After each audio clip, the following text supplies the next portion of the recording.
pour question de le travail précaire, d'abord, il a commencé au Maroc avec le contexte mondial que vous savez tout le monde, et avec le problème de compétitivité, et ça a commencé avec l'ouverture des marchés et surtout pour l'ouverture des marchés et les accords de libre-échange au Maroc, parce qu'au Maroc, on a beaucoup d'accords d'échange avec l'Europe, l'Amérique, la Turquie, et et notre économie n'est pas aussi compétitive comme il faut. Donc, nous avions ce problème et ça a commencé à fragiliser le travail, et nous avons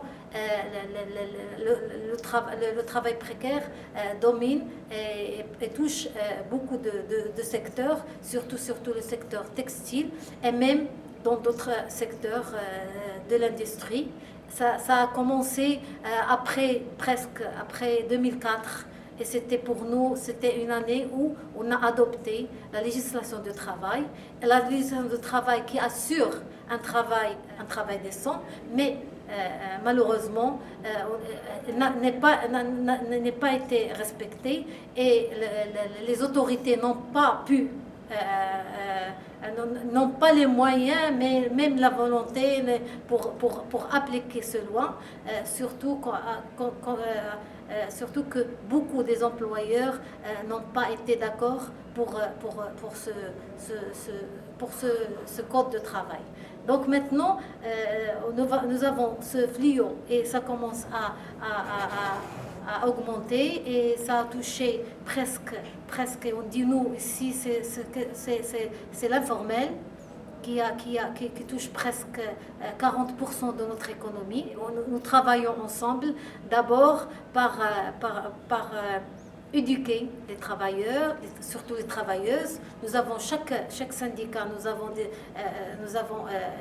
une section de femmes qui travaillent là-dessus, parce que, comme j'ai dit tout à l'heure, ce problème touche beaucoup les femmes, et touche beaucoup les secteurs les plus féminisés comme le textile et les secteurs où il y a le montage et les secteurs de pêche, et aussi d'autres secteurs, des petits et moyennes entreprises. Et nous travaillons avec Industriol pour combattre ce problème. Nous avons déjà évoqué ce dossier dans notre réseau de femmes industrielles, et on a fait une journée de travail, un atelier sur l'économie informelle et comment intégrer les femmes et intégrer dans les syndicats et leur donner beaucoup d'armes pour lutter et pour avoir plus de droits. Nous avons évoqué quelques recommandations, par exemple de faire un numéro vert quand il est syndicat pour dénoncer s'il y a de mauvais traitements, et elle va être protégée, parce que vous savez, avec l'informel, les travailleurs ne sont pas protégés, surtout avec la montée du chômage. Donc surtout les femmes, elles ont peur de perdre leur emploi, et c'est pour ça qu'on pense que nous pouvons avoir un numéro vert pour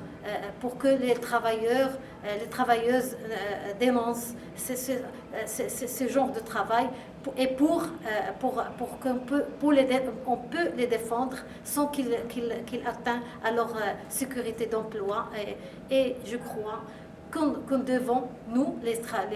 syndicats, avoir des propositions concrètes, et pour arriver à mieux